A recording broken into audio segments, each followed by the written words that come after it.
The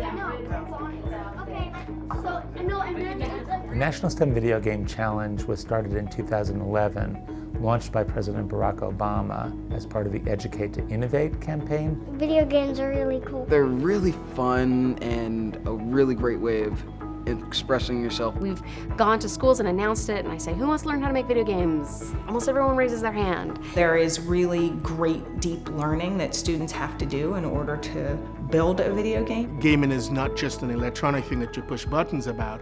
It's about thinking about your idea, how you want it executed. Taking things that you see in the world and thinking differently about them. And it's important for collaboration and real-life experiences. This challenge permits kids to become creators, makers of their own digital media, and involved in a community that is supporting one another. We also have been traveling around the country, leading workshops in museums and libraries and schools and cultural institutions. They're doing this as far away as Alaska. And this year we've selected Pittsburgh as our regional spotlight. It was an excellent opportunity to partner with a national organization to take advantage of a lot of the work that's been happening locally. Pittsburgh would be a great place where we could really use the existing fabulous infrastructure to spark game design and creative learning potential.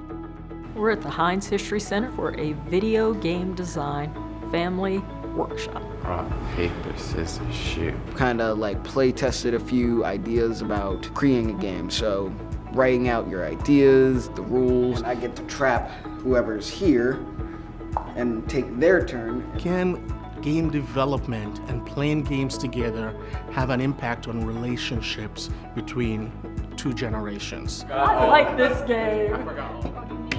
He needs to. The Allegheny Intermediate Unit is an agency that works primarily with teachers, and so their role this year was really engaging educators. Neither one of us had any experience in game development, so we didn't even know where to start.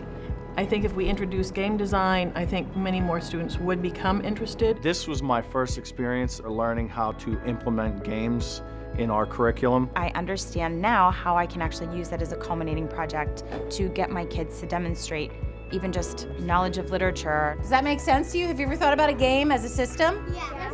We are at Brookline Library.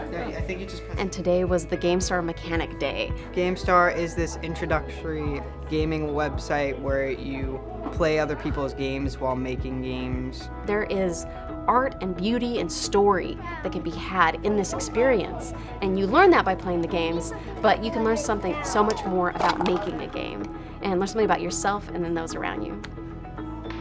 I think that the National STEM Video Game Challenge this year was able to go around the city from libraries to museums to after-school spaces. The assets that are represented by this collaborative are so exciting. There's a lot more work we need to do. Can we begin to create opportunities across our city that allow students to kind of level up from one step to the next and continue to build their skills and their interests? Rock, paper, scissors, go!